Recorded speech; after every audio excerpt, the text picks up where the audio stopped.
Jayson Tatum of the Celtics did not have his best game in Game 3. They need more from him, obviously, tonight. Here's Celtics coach Ime Udoka on Tatum. He knows he didn't play his best. We know we can play a lot better as a team, and so one thing he's always done is bounce back very well, and looking forward to that from him. Guys are going to play great every night. We're all pissed off about it, and him probably more than anybody.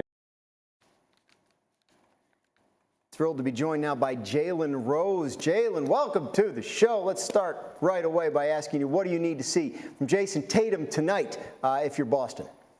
Aggression, and also good morning, gentlemen, and stop crying to the refs.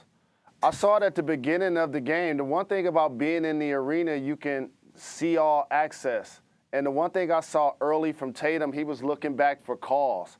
And you got to play through the physicality, in particular in the playoffs, especially of the Miami Heat, who just got waxed on their home floor, and they came back with a level of physicality that needed to be matched. But this is the thing I want to make sure I also point out for Tatum and Brown. Too many turnovers. It's one thing to have 23 turnovers. It's a killer for your team when the other squad snatches 19 steals. How about the fact that the Miami Heat hands were so active, getting steals, getting deflections? Victor Oladipo in a short period of time had 4 steals. Now all of a sudden, if you're the Heat, you're getting out in transition, you're getting open layups, you're getting open floor opportunities, and this is something that the Celtics just couldn't overcome after they already were down 26 points in the first half.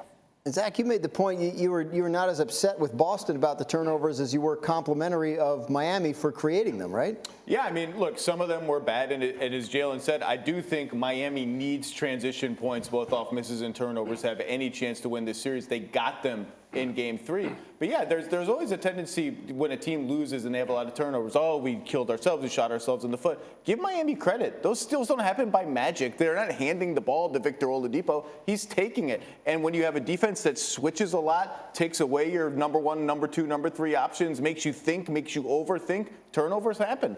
A lot of defense this series. A lot of defense this series, both ways. And this is a great example of why Bam Adebayo is so valuable, because he can literally play any coverage as the 5-man. He can switch. He can play aggressive in a blitz. He can play in drop coverage, as they've done at times throughout the series. On the Tatum front, I said this at the beginning of the series, the biggest thing with him is decision-making. And it's not just the turnovers. Obviously, he needs to make better decisions there. But it's knowing when to attack quickly. It's knowing when to be the setup guy. It's knowing when to go for your own shot. And throughout these playoffs, he's had a number of high turnover games. He's had a number of bad shooting nights. Like, he's a superstar. He's a top 10 player. But night to night, we need to see the top 10 player that Jayson Tatum is. All right, night to night. But how about tonight? Jalen Rose, who wins this game, Game 4 between the Celtics and the Heat tonight? It seems like I'm always picking against the Heat, but the Celtics are going to win tonight. I don't see them going down 3-1 in this series. And again, being down 26 points in the first quarter, early in the game, being down 15 going into the fourth quarter, and Jimmy Butler didn't play the second half. They did a good job of making a great run. Jaylen Brown played really well. Al Horford played really well. Smart went in and out of the lineup. Tatum went in and out of the lineup. I think the Boston Celtics stabilized themselves, and they find a way to get a victory tonight. JJ, who wins? I got the Celtics tonight, and that's assuming Marcus Smart can go and be who we think Marcus Smart is. To me, he's the most important player for the Celtics in this series. Zach? Boston, they've been tremendous after losses the entire season. They're a tough, steely team. They're at home. It's a must-win. They're going to come out with more urgency. It feels like a Boston win. We go to Miami 2-2, which would be a lot of fun. I'm going to make it a sweep. I'm going to pick Boston, too. When they get hurt, they come right back in the game like 5 minutes later, whereas, Jimmy Butler sat out the whole second half. So I'm a little more concerned about Miami's injury situation. I don't know.